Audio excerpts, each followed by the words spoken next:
Assalamualaikum warahmatullahi wabarakatuh. Bismillahirrahmanirrahim. Alhamdulillahirrabbilalamin. Wassalatu wassalamu ala asrafil anbiya'i wal mursalin wa ala alihi wa sahbihi ajma'in. Amma ba'du. Kepada yang terhormat Ibu Kepala Sekolah, Ibu Dwi Wahyuni SPD, yang saya hormati Bapak Ibu Guru beserta karyawan SD Negeri 3 Tipar Kidul. Acara Desiminasi Modul 1.4 Budaya Positif Jumat 10 Februari 2022 segera dimulai. Puji syukur marilah kita panjatkan kehadirat Allah Subhanahu wa Ta'ala atas limpahkan rahmat dan hidayahnya kita dapat berkumpul kembali dalam acara Desiminasi Budaya Positif. Salawat dan salam semoga senantiasa tercurah kepada junjungan Nabi Agung Muhammad Sallallahu Alaihi Wasallam. Amin ya rabbal alamin. Sebelum acara dimulai, akan terlebih kami bacakan susunan acaranya sebagai berikut: 1. Pembukaan, 2. Sambutan kepala sekolah, 3. Penyampaian materi, 4. Lain-lain, dan yang kelima penutup. Bapak Ibu yang saya hormati, marilah kita buka acara desiminasi pada siang hari ini dengan lafal basmalah bersama. Bismillahirrahmanirrahim. Meningkat acara yang kedua yaitu sambutan dari Kepala Sekolah kepada Ibu Dwi Wahyuni SPD, kami persilahkan.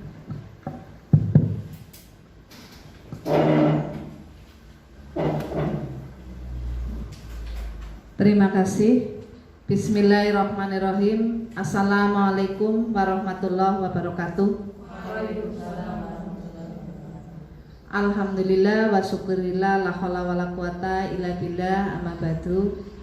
Yang saya hormati Pak Fitri Adianto selaku CGP Angkatan ke-7 dari SD Negeri 3 Tipar Kidul. Yang saya hormati Bapak Ibu Guru dan tenaga kependidikan SD Negeri 3 Tipar Kidul. Marilah Bapak Ibu, yang utama kita mengucap rasa syukur kehadirat Allah Subhanahu wa Ta'ala sehingga hari ini kita bisa bertemu dalam rangka kegiatan desiminasi budaya positif yang akan dipaparkan oleh Pak Fitri Adianto. Desiminasi di sini nanti akan dijelaskan tentang budaya positif yang harus kita tularkan dan kita ajarkan kepada anak didik sehingga menjadi suatu karakter dan pembiasaan yang bisa dilakukan baik di lingkungan sekolah maupun di lingkungan masyarakat dan lingkungan keluarga. Semoga nanti apa-apa yang disampaikan oleh beliau Pak Fitri Adianto bisa kita implementasikan kepada anak didik kita dalam kegiatan pembelajaran. Semoga kegiatan ini bisa membawa manfaat bagi kita khususnya dan anak didik pada umumnya. Demikian yang bisa saya sampaikan. Selamat kepada Pak Fitri Adianto, semoga lancar dan sukses. Terima kasih. Assalamualaikum warahmatullahi wabarakatuh. Terima kasih kami sampaikan. Bapak Ibu yang berbahagia, pada acara inti yaitu penyampaian materi dari calon guru penggerak angkatan ke-7 Bapak Fitri Adianto SPD. Kami persilahkan.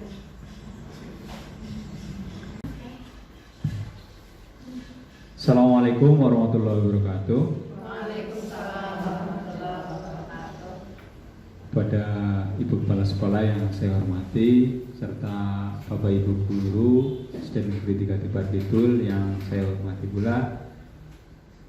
Pada kesempatan kali ini saya terlebih dahulu mengucapkan terima kasih atas kesediaannya dan mengikuti kegiatan desiminasi budaya positif, di mana sebelumnya itu saya selaku calon guru penggerak sudah mengikuti kurang lebih hampir 2 bulan, salah satunya di sini ada materi tentang budaya positif, dan di situ saya supaya mengimplementasikan ataupun menyampaikan juga kepada rekan-rekan Bapak Ibu guru yang ada di sekolah, sehingga di sekolah kita itu terbentuk budaya positif yang diminta ataupun yang diinginkan dan diharapkan oleh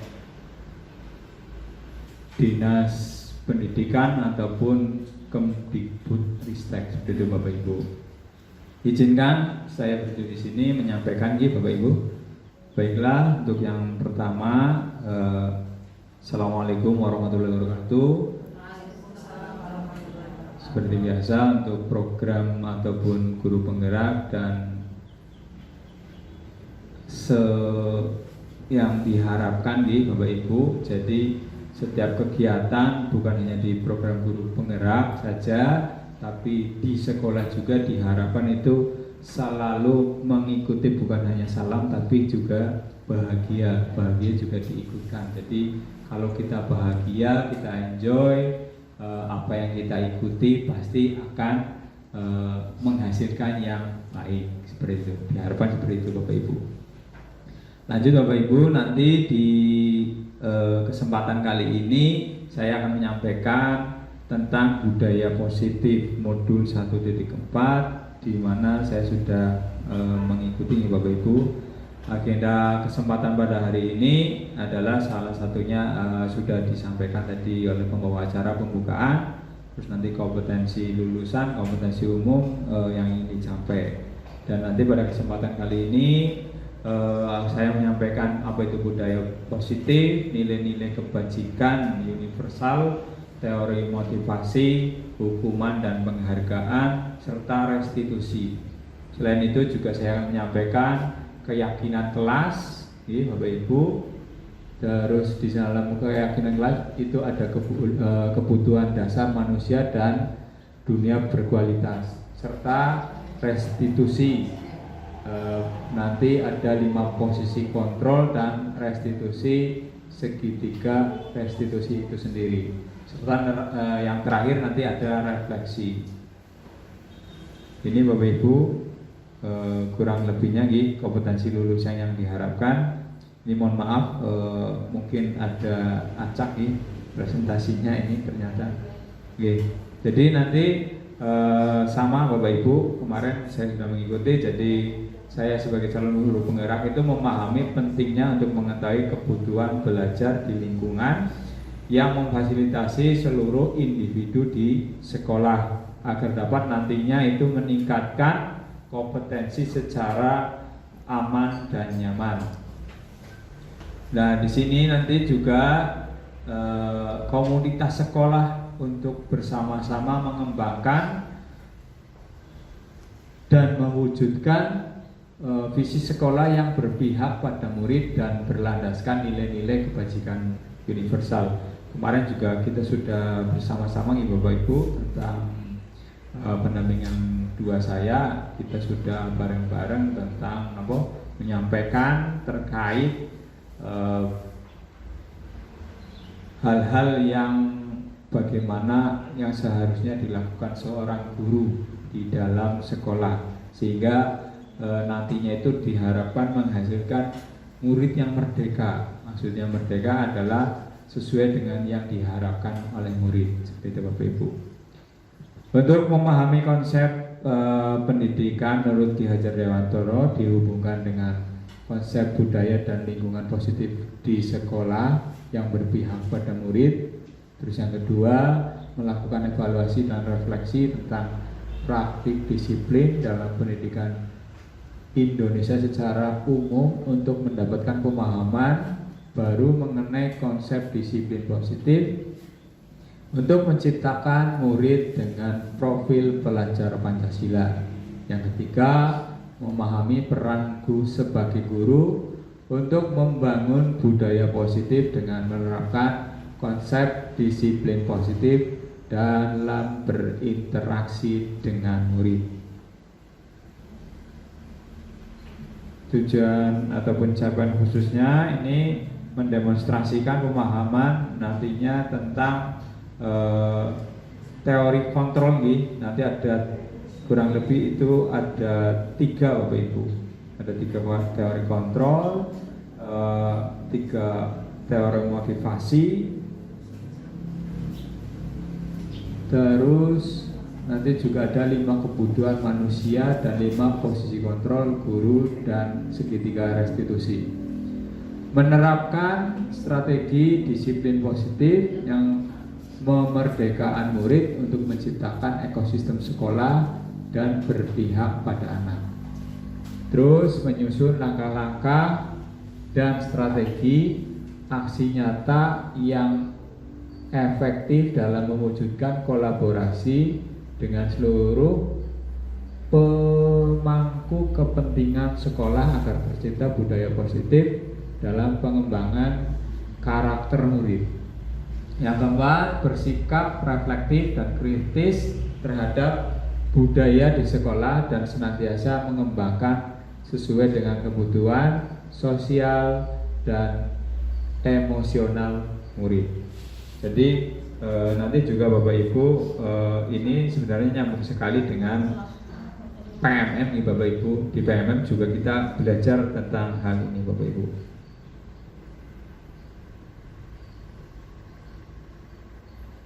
Ini Bapak Ibu, mohon maaf ini saya ganti saja untuk presentasinya nih. Ini ternyata macam ganjil.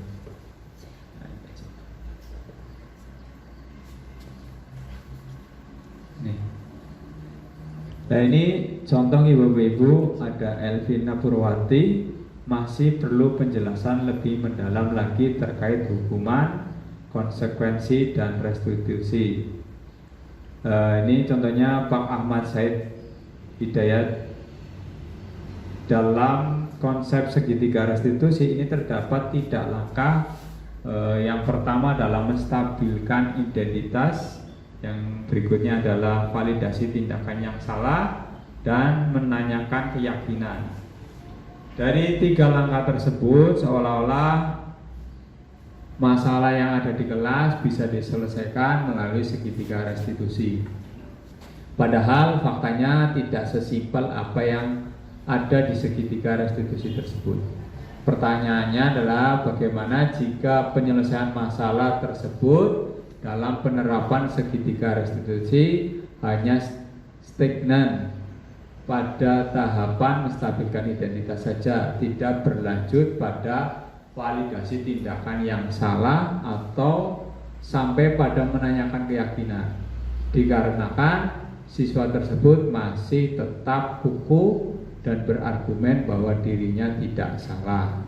Dan bagaimana jika kasus tersebut sampai melebar kepada orang tua dan orang tua tidak menerima terhadap tindakan yang dilakukan oleh guru. Ini nanti kita bisa Bapak Ibu belajar tentang segitiga restitusi tersebut Bapak Ibu.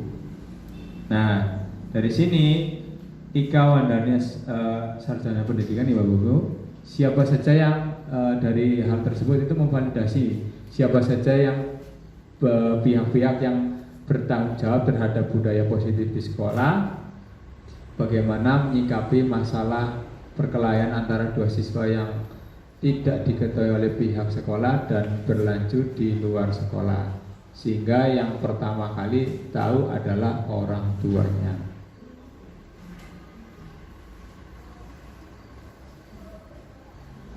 Ini ada pertanyaan Bapak Ibu, hukuman, apakah hukuman ini dapat mendisiplinkan anak?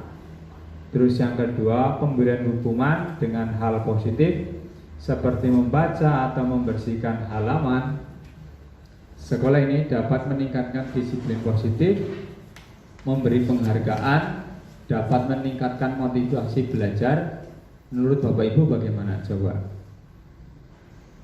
Bisa nih Bapak Ibu, ada yang bisa, ada yang tidak. Atau menurut Bapak Ibu bagaimana? Apakah mendisiplinkan anak apa tidak?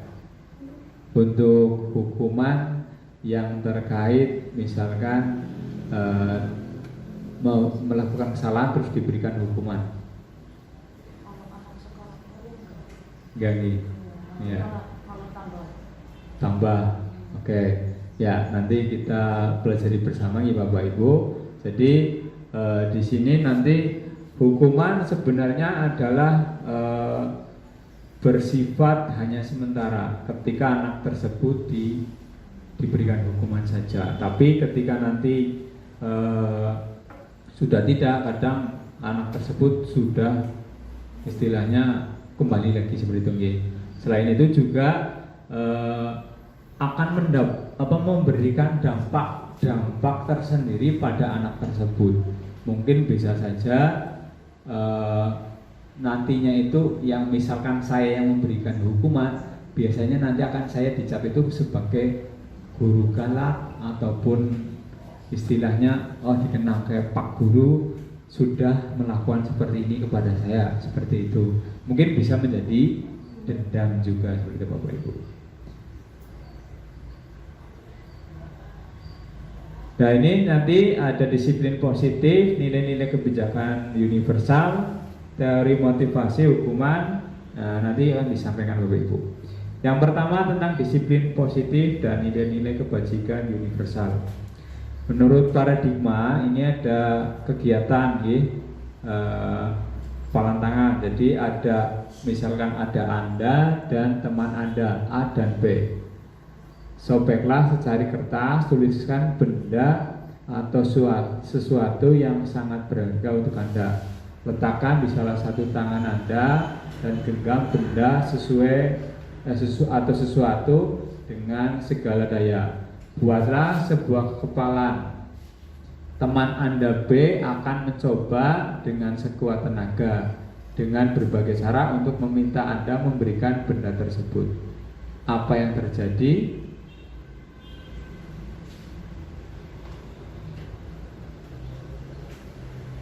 Ini istilahnya nanti kan si yang meminta itu akan bersikukuh ya Bapak Ibu, yang diminta ya. Dia pasti punya keyakinan tersendiri kenapa itu tidak memberikan seperti itu.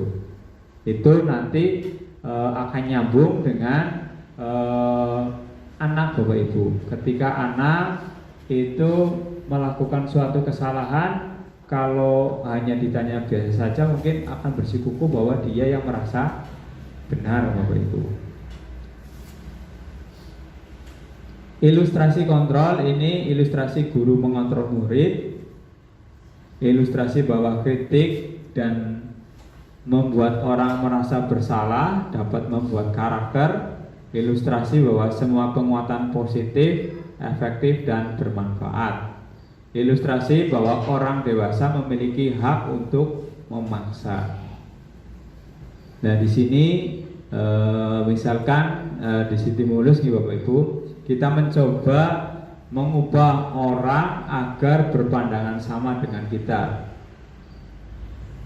Teori kontrol yang seharusnya itu kita berusaha memahami pandangan orang lain tentang dunia Bapak Ibu. Jadi kadang orang yang kita ingin ajak seperti ini belum tentu sama dengan pemikiran kita. Terus perilaku buruk dilihat sebagai suatu kesalahan. Nah ini tidak semua cukup sampai minta maaf ya Bapak Ibu ketika ada suatu perilaku buruk. Dan semua perilaku ini pastinya memiliki tujuan. Anak kita melakukan hal apa di kelas pasti ada tujuan. Mungkin mencari perhatian atau bagaimana. Terus orang lain bisa mengontrol saya. Sebenarnya hanya Anda yang bisa mengontrol diri Anda. Orang lain itu tidak bisa mengontrol Anda Bapak Ibu. Mungkin kelihatannya bisa mengontrol tapi tidak Bapak Ibu. Jadi yang bisa mengontrol diri kita sendiri adalah ya diri kita sendiri. Orang lain ya oleh orangnya sendiri seperti itu. Terus saya bisa mengontrol orang lain.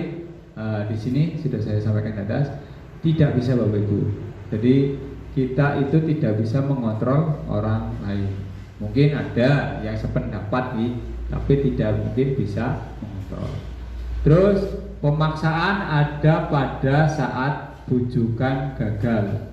Nah ini mungkin kalau dibujuk akal dipaksa biasanya nih Bapak Ibu.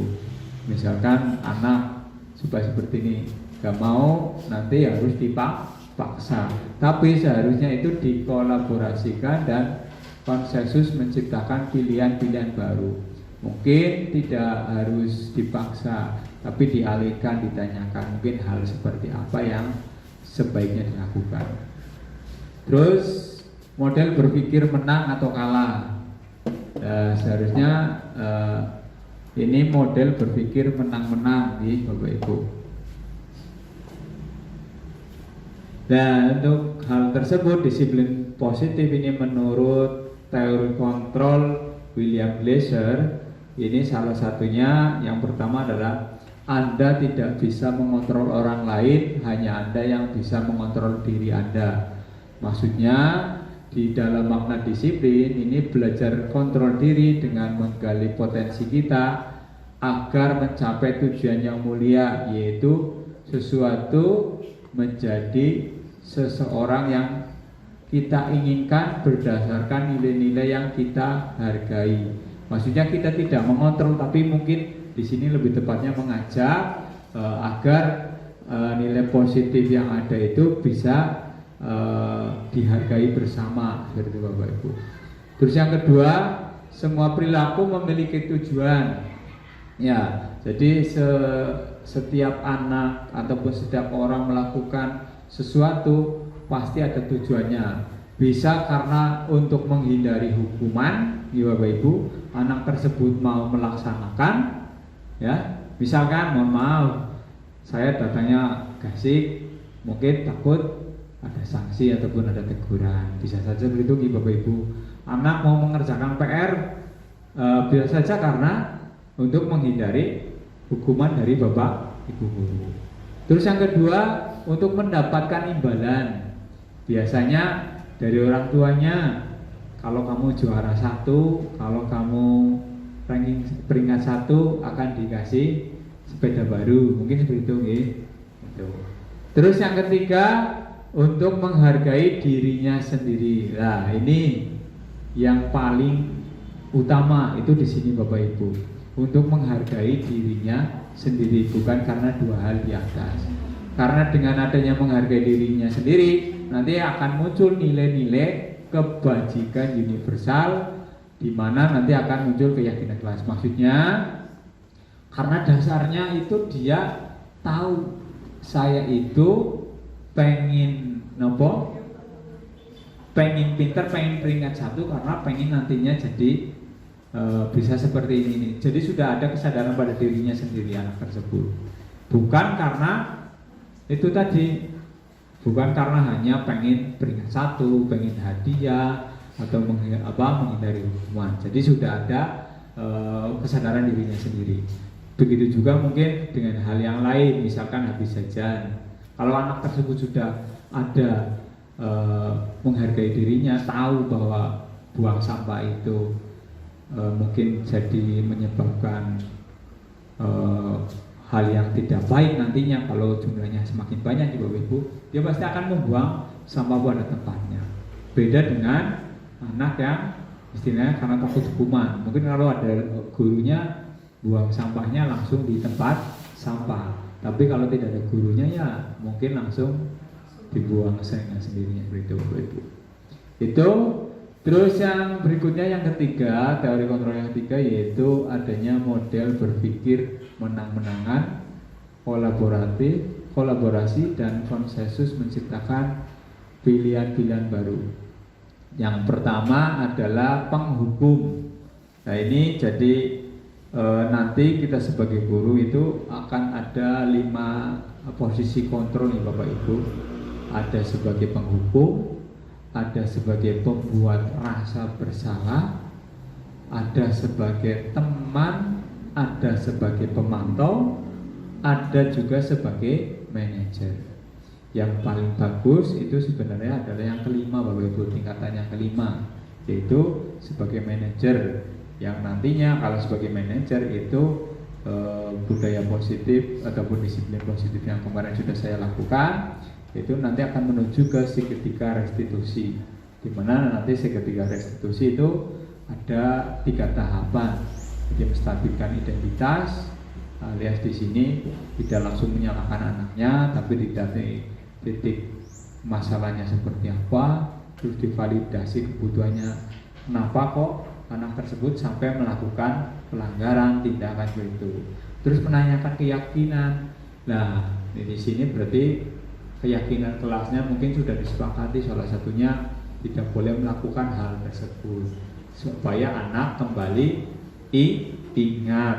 Dan nanti biasanya di keyakinan kelas terakhir itu menuju keyakinan kelas berarti ada konsekuensinya, yaitu bagaimana dia selain tahu kesalahan sebabnya dia juga mau memperbaikinya, seperti itu Bapak Ibu. Terus realitas kebutuhan kita berbeda, jadi otomatis nih Bapak Ibu, kita semua kebutuhannya berbeda-beda satu sama lain. Kita berusaha memahami pandangan orang lain tentang dunia. Setiap orang memiliki gambaran yang berbeda-beda. Ini pastinya ya, seperti itu. Terus 5 kebutuhan dasar manusia ini tentang penguasaan, berkuasa gitu, kasih sayang, pengen diberi kasih sayang, terus rasa diterima, kesenangan, juga bisa rasa kebebasan. Jadi juga ingin bebas. Di sini apa makna disiplin? Disiplin ini menurut bahasa Latin aslinya disiplina, yang artinya belajar. Makna asal dari kata ini berkonotasi dengan disiplin diri dari murid-murid Sokrates dan Plato. Disiplin diri membuat orang menggali potensi menuju sebuah tujuan, apa yang dia hargai. Makna kata disiplin sering berubah menjadi sesuatu yang dilakukan seseorang pada orang lain untuk mendapatkan kepatuhan. Kita kenalnya disiplin karena ada suatu peraturan nih Bapak Ibu. Ya. Kecenderungan umum adalah menghubungkan kata disiplin dengan ketidaknyamanan, bukan dengan apa yang dihargai atau pencapaian suatu tujuan yang mulia. Biasanya ya disiplin waktu berarti kan rasanya orang nyaman ketika kita mungkin kalau berangkat supaya pukul 7, bilalah kita tidak bisa tepat waktu, kan rasanya hati kita jadi tidak nyaman nih Bapak Ibu. Terus misalkan kita harus mengumpulkan apa hari ini kok tidak sampai, otomatis kita akan merasa tidak nyaman. Tapi di sini tersebut bukan seperti itu Bapak Ibu, tapi yang diharapkan adalah kita bisa menghargai hal tersebut. Oh iya, kita harus berangkat pagi, berarti tujuannya untuk seperti apa dan untuk mencapai tujuan yang mulia. Nilai-nilai kebajikan universal ini adalah sifat-sifat positif manusia yang merupakan tujuan mulia yang ingin dicapai setiap individu.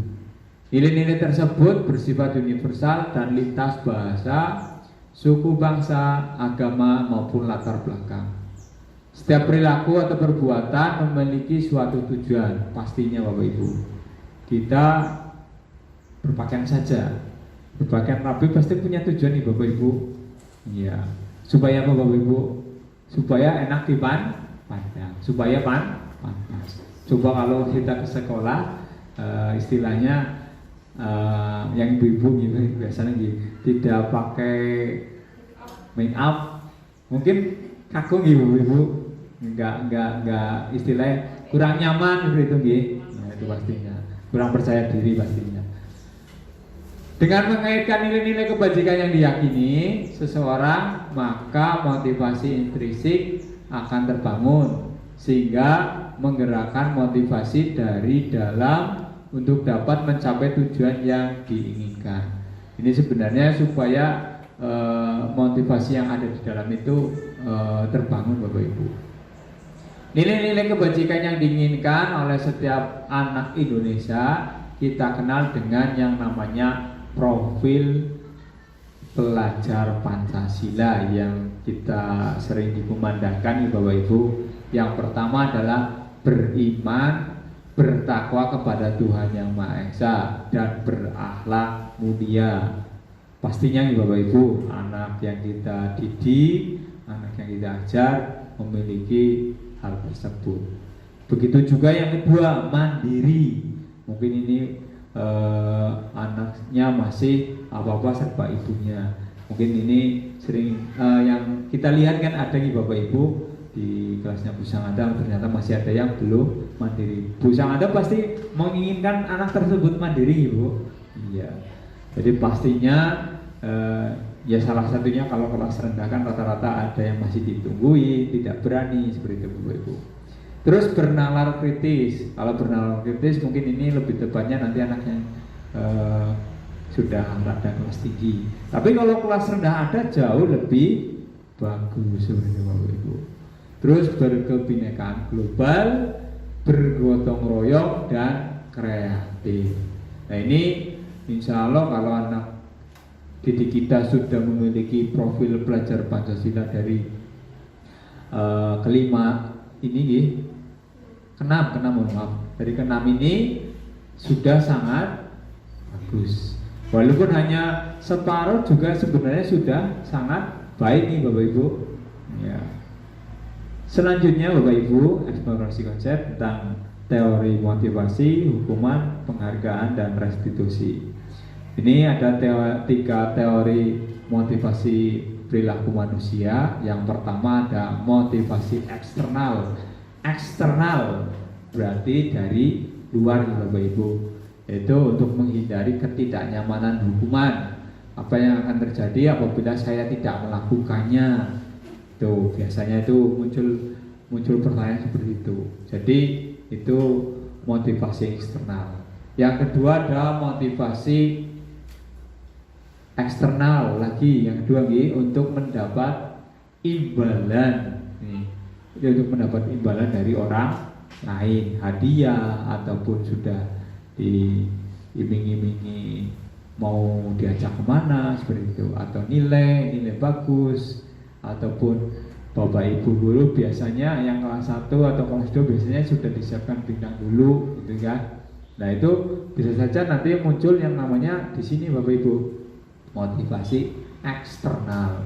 Jadi aku oleh supaya dapat bintangnya banyak gitu, ataupun supaya dapat permennya banyak gitu. Itu kan motivasi eksternal.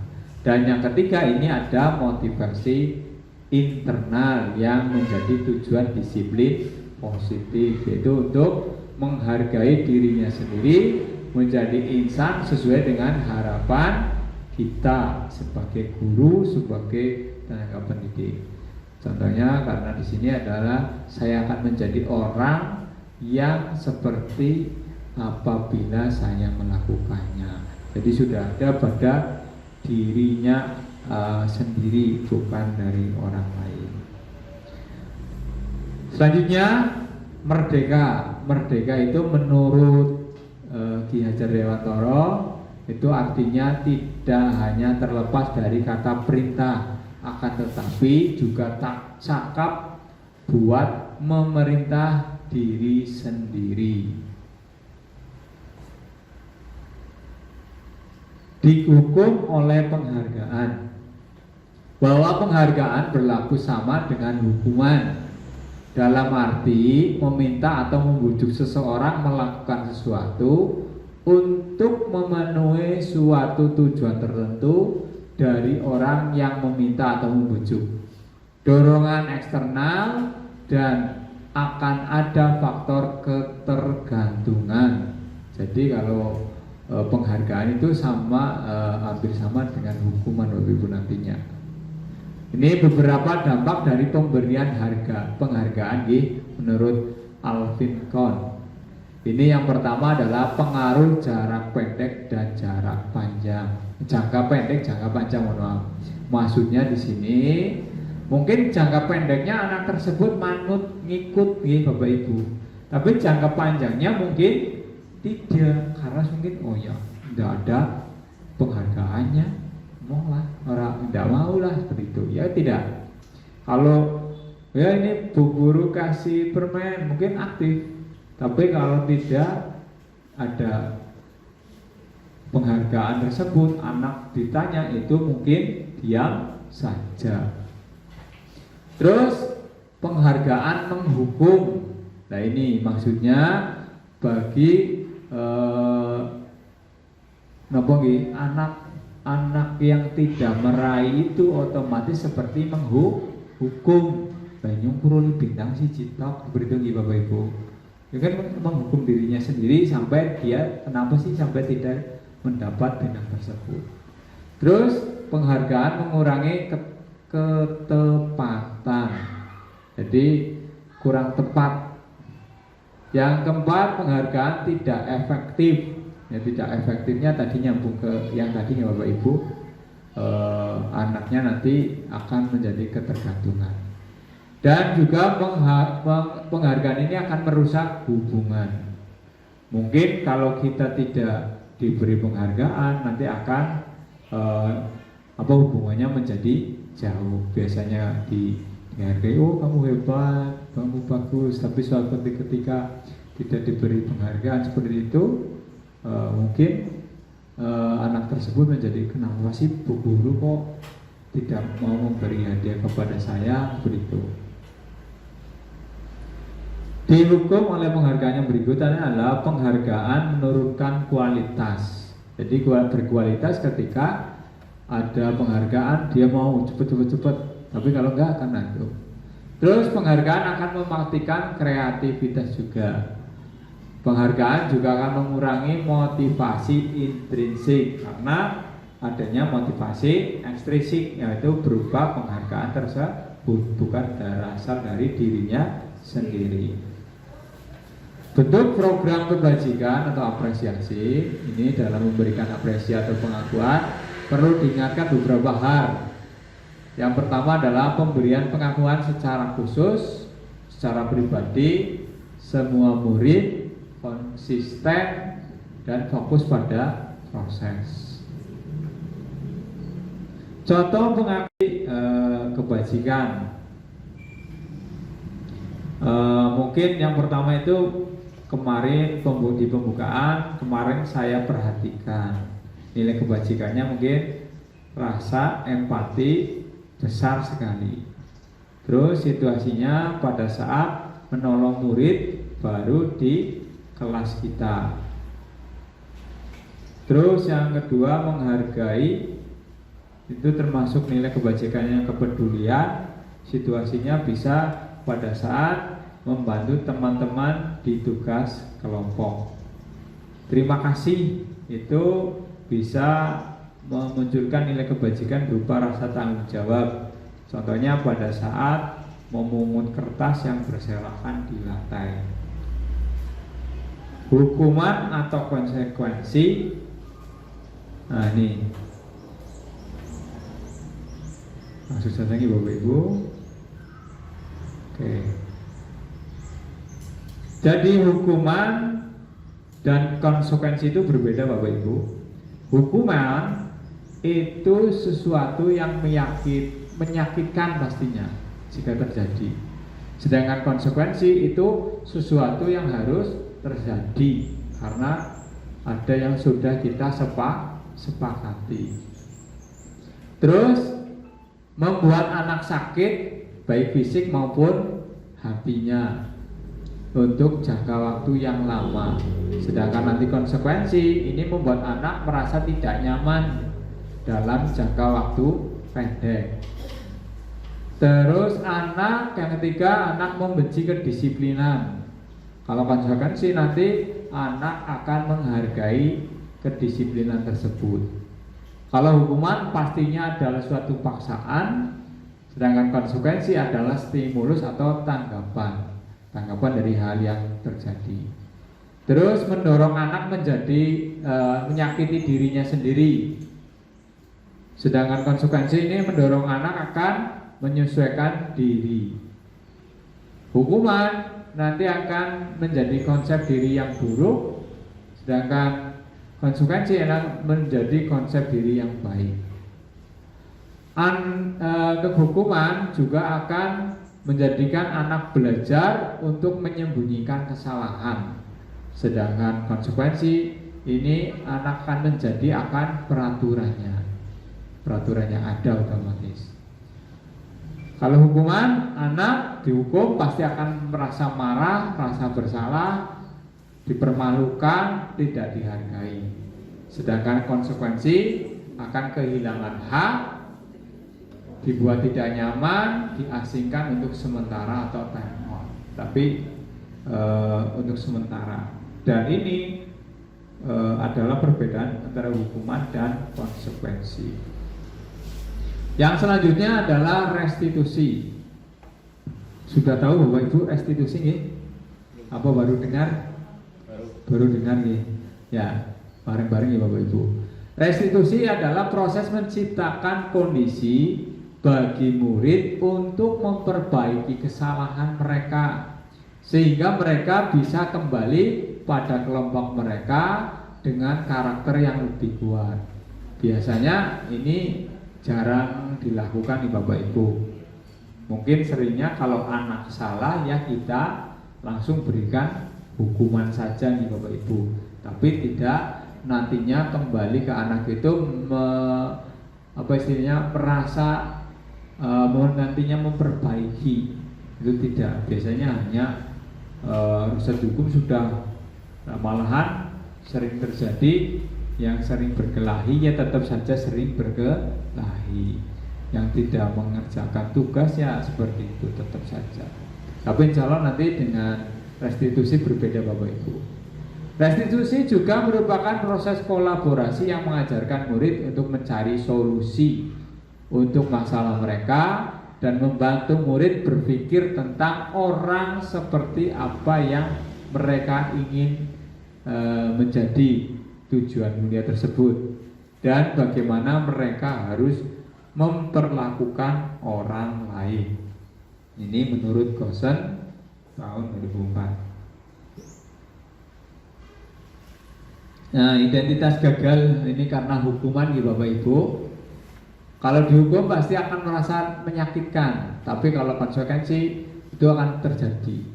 Kalau restitusi ini merupakan suatu pilihan. Hukuman ini tidak nyaman pastinya, di konsekuensi juga tidak nyaman, tapi jangkanya jangka pendek.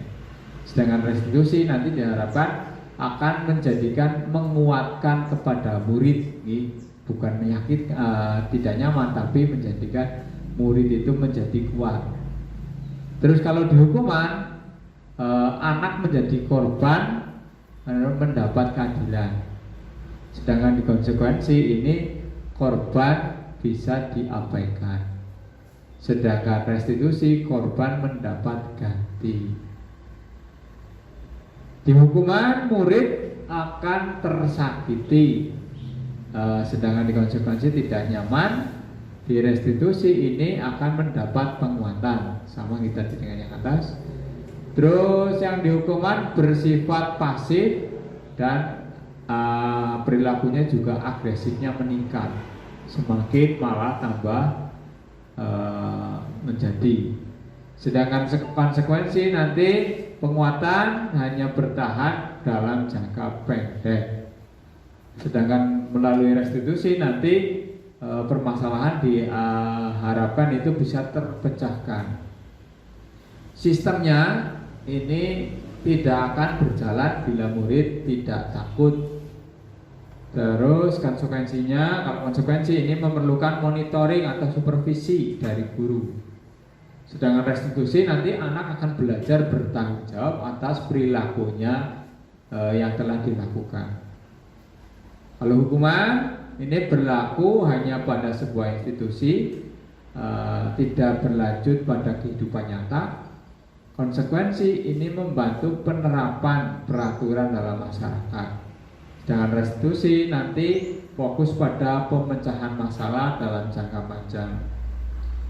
Peraturan adalah kamu harus. Kalau konsekuensi apa peraturannya, mampukah kamu melakukannya? Terima kasih. Sedangkan restitusi apa yang kamu yakini, apa yang kamu lakukan untuk memperbaiki masalah tersebut. Jadi nanti anak juga supaya memberikan pemecahan masalahnya. Terus yang berikutnya, murid akan membenci peraturan, sedangkan konsekuensi nanti murid akan menghormati peraturan. Kalau di restitusi ini murid akan menghormati dirinya maupun orang lain. Hukuman itu nanti bersifat negatif, konsekuensi bersifat netral, dan restitusi nanti diharapkan bisa menjadi timbul sikap positif.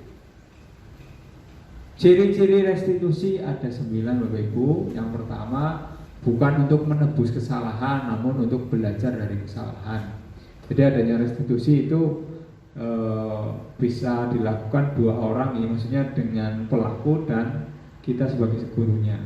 Tuh, jadi biasanya dilakukan tatap muka 2 orang sehingga tidak ada tambahan dan sebagainya. Yang kedua, memperbaiki hubungan, jadi hubungannya menjadi baik. Yang ketiga, memberikan tawaran atau bukan paksaan, jadi menawarkan nantinya. Restitusi menuntut untuk melihat ke dalam diri. Yang kelima, restitusi mencari kebutuhan dasar yang mendasari tindakan. Kamu melakukan hal tersebut karena apa sih? Ya, terus itu. Yang keenam, restitusi diri adalah cara yang paling baik. Yang ketujuh, fokus pada karakter bukan pada tindakan. Kedelapan, fokus pada solusi. Solusinya seperti apa? Disepakati bareng dengan peserta didik. Terus yang kesembilan, mengembalikan murid yang berbuat salah pada kelompoknya. Nanti juga dikembalikan, tidak hanya diberi hukuman saja. Yang berikutnya adalah keyakinan kelas, hukuman, dan penghargaan. Mengapa tidak peraturan saja? Mengapa harus keyakinan kelas? Di sini Bapak Ibu, kalau keyakinan kelas itu nanti beda dengan peraturan nih Bapak Ibu. Yang namanya keyakinan kelas itu pastinya adalah timbul dari semua warga kelas. Jadi misal kalau kemarin saya sudah praktekkan di kelas saya, itu kelasnya mau seperti apa sih anak-anak? Nah, anak-anak ini mau seperti ini Pak Guru. Kalau datang terlambat, misalkan harus nyapu, yang tidak mengerjakan PR harus apa? Nanti ditulis oleh masing-masing anak tersebut. Setelah anak tersebut menuliskan, kita nanti bahas bareng. Nah, itu nanti supaya dijadikan suatu keyakinan kelas.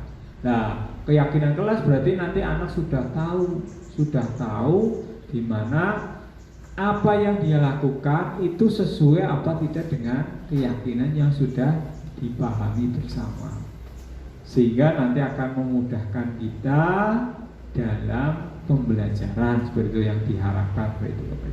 Beda dengan istilahnya ketika kita membuat peraturan. Kalau peraturan biasanya condong dari kita nih Bapak Ibu atau dari sekolah. Anak tidak dilibatkan. Mungkin kan anak Pak Guru pengenlah sekali-kali itu mungkin kelas yang tinggi ya, ada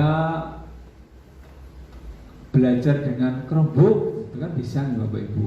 Mungkin kalau tidak ada seperti itu kan tidak tahu nih keinginan anak. Jadi itu nantinya juga akan memerdekakan ataupun memenuhi kebutuhan dari anak didik kita seperti itu. Nah, ini mengapa kita memiliki peraturan 3M. Tuh, itu contohnya. Terus mengapa kita memiliki peraturan harus datang tepat waktu. Itu terkait dengan peraturan. Nah, ini budaya positif itu sebenarnya timbul di Bapak Ibu. Timbul bukan hanya langsung, tidak akan langsung terwujud budaya positif dengan sendirinya Bapak Ibu. Jadi harus ada mulai, kalau Bapak Ibu bisa mulai dari kelas dulu. Dari kelas nanti ada peraturan kelas, terus dijadikan keyakinan kelas, nanti lingkungan kelas itu akan berdampak, maksudnya keyakinan tersebut akan berdampak di lingkungan tersebut.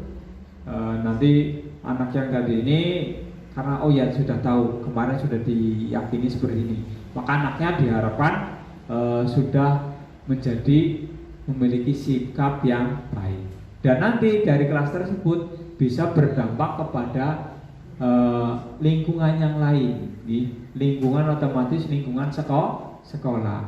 Alhasil nanti akan membentuk lingkungan sekolah yang memiliki budaya positif seperti itu. Jadi berjenjang Bapak Ibu. Jadi harus dimulai dari yang kecil dulu, nanti akan yang besar gitu Bapak Ibu.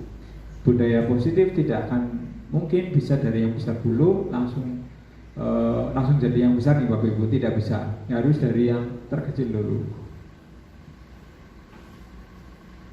Nah, ini contoh kesepakatan kelas yang pertama ada datang tepat waktu, itu mengucapkan salam. Terus menjaga kebersihan sekolah, berdoa sebelum dan sesudah kegiatan, aktif dalam pembelajaran, terus tertib. Bisa juga nih yang lainnya, mungkin anak akan menginginkan seperti ini Bapak Ibu, saling menyayangi, terus semangat untuk belajar, terus peduli dengan teman gitu Bapak Ibu. Kemarin juga di kelas saya itu tidak hanya menginginkan seperti itu, salah satunya ternyata anak itu menginginkan jangan saling mengejek. Nah, mungkin Bapak Ibu gurunya, saya sendiri juga baru tahu kemarin-kemarin ternyata ada anak yang sering diejek dengan menggunakan nama orang tua. Nah, ternyata kemarin itu kita sepakati bersama ada muncul seperti itu. Jadi anak yang lain tahu bahwa itu hal tersebut tidak boleh dilakukan gitu.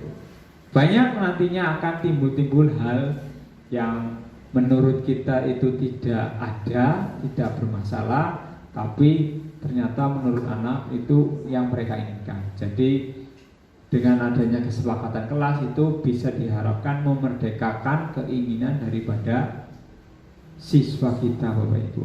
Apa yang mereka inginkan sehingga nantinya di kelas menjadi lebih nyaman, lebih bersemangat dalam belajar. Kegiatan berikutnya tentang ini Bapak Ibu. Tidak bisa dilewati.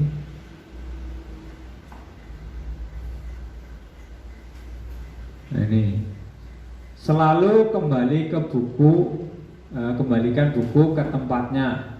Ini salah satu bentuk peraturan, tapi ini menuju keyakinan kelas yang mana tanggung jawab. Jadi menjadikan tanggung jawab anak tersebut. Terus mungkin dari anak yang sering mengganggu orang lain ataupun mengganggu temannya, itu nanti akan mewujudkan sikap saling menghormati baik dirinya maupun orang lain.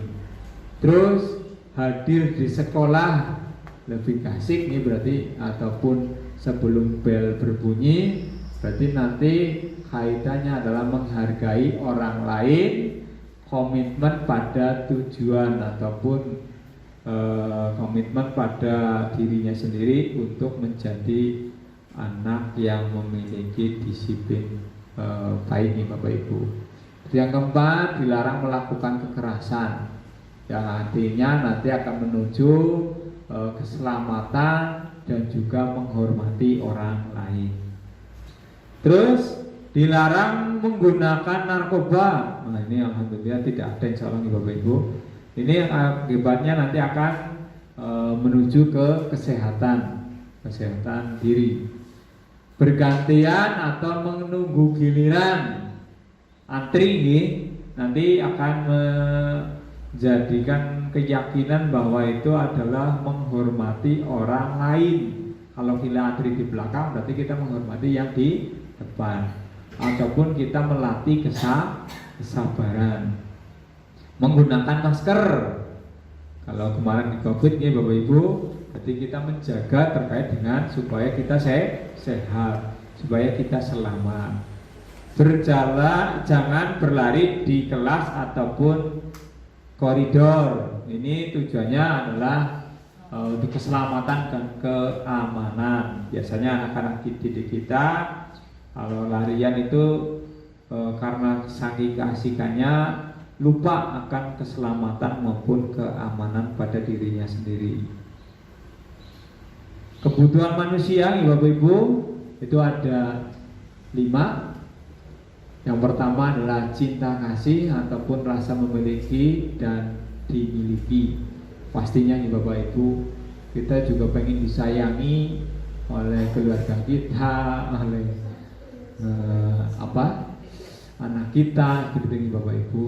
Terus yang berikutnya karena kesenangan Bapak Ibu, kita juga ingin memiliki karena kesenangan, karena senang terhadap benda ataupun terhadap suatu hal. Kita juga ingin penguasaan, menguasai. Ya maksudnya di sini menguasai hal baik ilmu maupun benda ataupun yang lainnya. Terus juga kebebasan, kita juga ingin merasa bebas. Dan dari suara tersebut intinya nanti supaya kita menuju ke bertahan hidup. Jadi manusia itu supaya bertahan hidup otomatis membutuhkan keempatnya tersebut. Lanjut saja Bapak Ibu. 5 posisi kontrol. Jadi posisi kontrol kita sebagai pendidik sebenarnya ada 5 Bapak Ibu. Yaitu yang pertama peran sebagai penghukum. Ini termasuk kontrol dari luar untuk menghindari hukuman Bapak Ibu. Itu satu penghukum. Yang kedua pembuat orang merasa bersalah. Ini penghukum biasanya menghardik, menunjuk-nunjuk, menyakiti, menyindir. Nah, itu. Terus membuat merasa bersalah berarti nanti berceramah dan mengatakan seharusnya. Yang ketiga adalah sebagai teman. Ini membuat alasan-alasan untuk siswa-siswanya. Jadi kita seperti teman kita Bapak Ibu. Terus memantau berarti kita menghitung, mengukur seperti apa anak didik kita. Terus yang kelima ini sebagai pengelola atau manajer dengan mengajukan pertanyaan.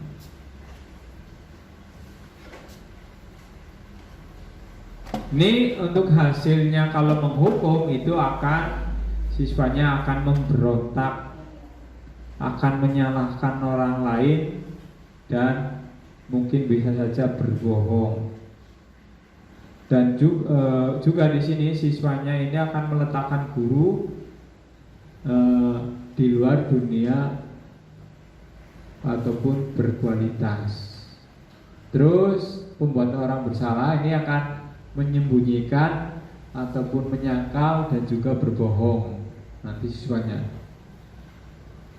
Ini menunjukkan nantinya guru itu siswa meletakkan guru di dalam dunia yang berkualitas juga. Terus ketergantungan, kalau teman itu tergantungan, misalkan ada yang salah nggak apa-apa dan sebagainya, nanti dibantu dan sebagainya, itu nanti anak akan ketergantungan kepada gurunya. Terus sebagai pemantau ini akan menyesuaikan diri bila diawasi. Jadi misalkan kayak senam, Pak Rion mungkin di belakang, anaknya akan ikuti senam gerak senamannya. Tapi pas Pak Rio ke depan, senamnya mungkin seenaknya sendiri. Terus yang kelima manajer, yaitu menguatkan pribadi diri anak. Itu anaknya akan memiliki budaya yang positif dan memiliki kualitas. Untuk katanya kata yang biasa sering keluar ini dari siswa jika dihukum biasanya biarkan saja, nanti juga Pak Guru marah-marah lagi, Bu Guru juga marah lagi, seperti itu nih Bapak Ibu. Akibatnya anak tersebut akan mengulangi. Terus kalau pembuat bersalah berarti biasanya minta maaf, maafkan saya Bu Guru. Nanti anaknya biasanya akan merasa rendah diri. Kalau sebagai teman biasanya berpikir bahwa Bapak Ibu Guru itu teman saya, ternyata begitu. Misalkan tadinya dirangkul, dicak seperti teman, suatu ketika kok tidak, nanti akan timbul seperti itu. Anaknya akan semakin lemah dan tidak akan mandiri. Apa-apa diayu, dibarengi seperti itu, tidak supaya sendiri. Pemantau di sini ada beberapa banyak bintang yang saya harus peroleh. Itu nanti muncul seperti itu dari diri anak. Terus berapa halaman yang harus saya tulis. Nanti akan menitik beratkan pada apa yang akibat ataupun hadiah yang diperolehnya. Terus kalau manajer ini bagaimana cara saya bisa memperbaiki keadaan tersebut atau memperbaiki kondisinya dengan cara nanti dievaluasi diri bagaimana supaya menjadi lebih baik. Ini pernyataan seperti ini ya, pernyataan seperti ini biasanya akan menyatakan saya kecewa sekali dengan kamu. Ini biasanya adalah seorang guru menyampaikan hal tersebut adalah terkait dengan membuat orang merasa bersalah ataupun siswanya bersalah gitu. Kamu tidak pernah belajar, tidak pernah benar melakukannya, mungkin hukum gitu. Kamu ini kok tidak pernah seperti ini, yang benar seperti ini, itu menghukum. Nah ini kalau teman berarti contohnya ayo lakukan demi ibu, demi bapak, ini berarti masih peserta didik sebagai teman. Kalau pemantau, ini apakah kamu mau mendapatkan stiker bintang hari ini? Nah ini kan memantau Bapak Ibu. Memantau itu ada kemauan apa tidak dari diri anak tersebut. Sebagai manajer berarti nanti terkait dengan bisa apa tidak menyelesaikan masalah anak tersebut, ditanyakan sampai seperti itu. Terus juga kalau penghukum bisa saja kamu selalu yang paling akhir, kamu setiap hari bikin gaduh, kamu setiap hari bikin tengkar dengan temanya, itu masuk ke dalam penghukum. Nah di sini bergerak antara peraturan, pemantau, konsekuensi, hadiah. Nantinya akan mewujudkan nilai-nilai manajer dan memperbaikinya. Itu contohnya ada Ibu-ibu, kalau kamu tidak itu nanti itu termasuk suatu hukuman, diberikan hukuman. Nanti akan anak tersebut tidak nyaman. Kalau kamu tidak mengerjakan, nanti Pak Guru akan berikan hukuman ataupun berikan tugas itu. Terus kalau di manajer itu biasanya apa yang kamu yakini, bagaimana memperbaiki masalahnya. Ini berarti kan dikaitkan dengan solusinya seperti apa, tidak langsung menyalahkan. Di sini yang berikutnya akan saya nyampaikan tentang segitiga restitusi. Mungkin dari tadi sudah mendengar segitiga restitusi. Itu apa nih Bapak Ibu? Nah itu. Yang pertama adalah menstabilkan identitas. Ini adalah setiap orang pasti pernah melakukan kesalahan. Kamu bukan satu-satunya yang pernah melakukan.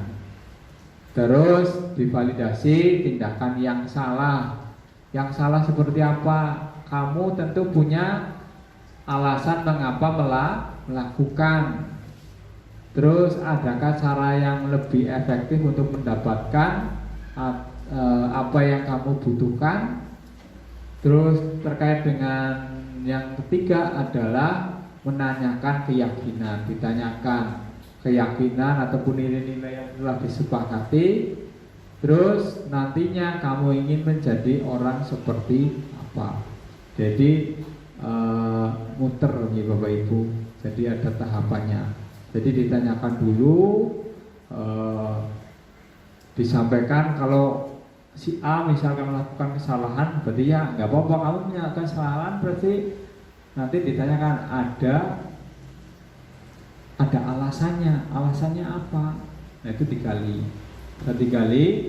nanti pastinya kan anak tersebut salah apa tidak yang telah dilakukan, dan itu terus nanti disampaikan apa yang sudah disepakati dalam kelas. Misalkan berkelahi nih Bapak Ibu. Nah, berkelahi kan otomatis kita harus tahu dulu salahnya apapun permasalahannya di apa. Kenapa si A berkelahi? Masalahnya apa? Tuh, seharusnya kita bisa tatap muka dengan anak tersebut sehingga nanti bisa menanyakan hal ini. Terus nanti karena mungkin menimbulkan dampak, nanti kita tanyakan kesepakatan kelasnya. Setelah kesepakatan kelas, supaya nanti anak memperbaiki, supaya tidak nantinya mengulangi.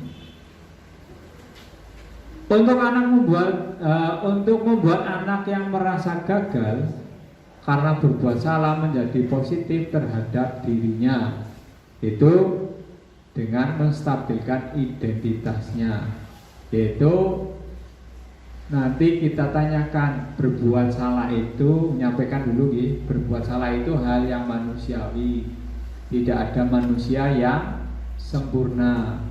Pak guru, bu guru juga pernah melakukan kesalahan. Nanti kita awali seperti itu. Jadi anaknya supaya stabil dulu. Kita pasti bisa menyelesaikan permasalahan ini. Bapak Ibu tidak tertarik untuk mencari tahu siapa yang benar, siapa yang salah. Terus ibu lebih tertarik untuk menyelesaikan masalahnya. Kalau menyalahkan dirimu sendiri terus-menerus, apakah kamu bersikap baik pada diri kamu? Setelah itu baru divalidasi tindakan yang salah. Membantu siswa mengenali kebutuhan yang diinginkan ketika melakukan kesalahan. Pada dasarnya setiap tindakan manusia tujuannya adalah memenuhi kebutuhan diri, baik tadi karena perasaan ingin disayangi, cinta, terus power, freedom, fun, senangan, freedom kebebasan. Kalau power berarti karena kekuatan atau kekuasaan Bapak Ibu. Jadi di awal. Nah ini guru bisa berkata, kamu bisa saja melakukan hal yang lebih buruk, tapi kamu tidak melakukannya. Misalkan si Sadul tadi sering berkelahi mungkin. Nek mukulnya sebelah kanan mungkin, sebelah sini mungkin lebih mantap, tapi kenapa nggak mau seperti itu? Kamu pasti punya alasan kenapa melakukannya, jadi perlu ditanyakan. Apa yang penting bagi kamu kalau berkelahi misalkan? Kamu boleh tetap berusaha menjaga sikapmu itu, tapi tambahkan sikap yang lain yang baru. Terus bisa juga menanyakan, maukah kamu belajar cara lain untuk mendapatkan yang kamu butuhkan tanpa harus memukul. Apakah kamu bisa melakukan dengan lebih baik di besok hari? Terus bisa juga apa nilai kepercayaan, ini menanyakan keyakinan di apa yang telah disepakati ataupun dipercayai di kelas kita. Terus nilai-nilai atau kebajikan apa yang telah disepakati, kelas yang ideal itu seharusnya seperti apa. Terus kamu ingin menjadi anak yang seperti apa kalau berkelahi terus, misalnya gitu. Terus apa yang kamu rasakan? Memilih profesi sebagai seorang pendidik berarti memilih untuk mengurusi kehidupan, memilih untuk bertanggung jawab dalam meningkatkan kualitas manusia, memilih untuk bertanggung jawab bagi kehidupan orang banyak. Tak perlu gengsi, saling belajar, saling memberi masukan. Jadilah seperti air, teguh pendiriannya namun juga siap untuk menyesuaikan diri dalam menjalani proses belajar yang dilalui. Jadi Bapak Ibu, karena kita sudah memilih sebagai seorang pendidik, berarti kita harus siap untuk mengurusi kehidupan orang lain. Dalam hal ini berarti anak didik kita yang nantinya anak didik kita itu menjadi yang manusia yang memiliki kualitas nih Bapak Ibu, memiliki sikap yang baik seperti itu. Bapak Ibu, terima kasih. Demikian yang bisa saya sampaikan. Mungkin nanti ada yang ditanyakan di sesi yang berikutnya. Terima kasih atas perhatiannya. Mohon maaf atas kesempatan yang telah diberikan, dan pastinya dalam penyampaian kali ini saya banyak tutur kata yang kurang pas ataupun kurang berkenan. Mohon maaf yang sebesar-besarnya. Saya akhiri. Billahi taufiq wal hidayah. Assalamualaikum warahmatullahi wabarakatuh.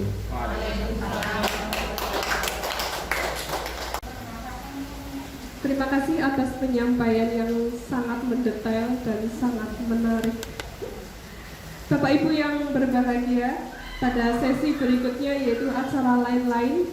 Acara lain-lain ini akan dibuka dengan beberapa pertanyaan. Monggo silakan untuk yang bertanya. Baik, boleh nggak? Mohon untuk mic-nya diberikan. Monggo, boleh nggak? Terima kasih atas kesempatannya. Yang ingin saya tanyakan langsung saja Pak Adi. Saya ingin mendapatkan penjelasan lagi, tadi masih kurang paham tentang antara kesepakatan kelas dengan peraturan kelas. Ya, mohon dijelaskan kembali, terima kasih. Ya, terima kasih. Langsung ya Bapak Ibu, saya sampaikan kembali bahwa di sini ada dua hal. Ibarat kata itu hampir mirip nih antara peraturan kelas dengan kesepakatan kelas. Jadi kalau kesepakatan kelas, peraturan dulu.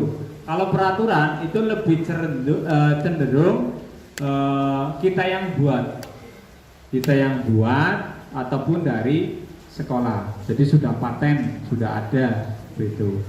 Sedangkan kesepakatan kelas itu di mana peserta didik itu diikutkan menentukan nantinya yang diyakini di kelas ini seperti ini loh. Mungkin peserta didik kita menginginkan hal yang namanya sudah saya sampaikan tadi, jangan bercanda ataupun menggunakan panggilan dengan nama orang tua. Itu suatu hal yang mungkin kalau yang dipanggil seperti itu mereka merasa malu ataupun merasa minder gitu. Tapi kan di peraturan kelas yang sudah dari sekolah misalkan, mungkin Bapak Ibu guru belum sampai ke situ, hanya mungkin menghargai ataupun menghormati teman kita seperti itu. Itu contoh singkatnya seperti itu. Begitu boleh nggak? Ya. Apa mungkin di kelasnya boleh nggak sudah dilaksanakan atau belum? Kalau belum, nanti bisa dibuat sehingga peserta didik atau siswanya tahu tidak hanya peraturan kelas saja, tapi itu sudah dilaksanakan bareng-bareng. Insya Allah lebih ditaati seperti itu, boleh nggak? Terima kasih, boleh nggak?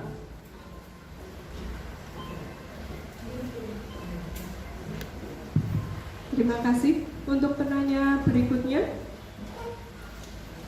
apakah sudah cukup? Terima kasih. Jika sudah cukup, Bapak Ibu yang saya hormati, untuk acara yang terakhir yaitu acara penutup, marilah kita tutup acara Diseminasi Budaya Positif pada sore hari ini dengan lafal hamdalah bersama. Alhamdulillahirabbil alamin. Terima kasih. Sekian dari kami. Billahi taufiq wal hidayah. Wassalamualaikum warahmatullahi wabarakatuh. Waalaikumsalam. Dilanjutkan Pak.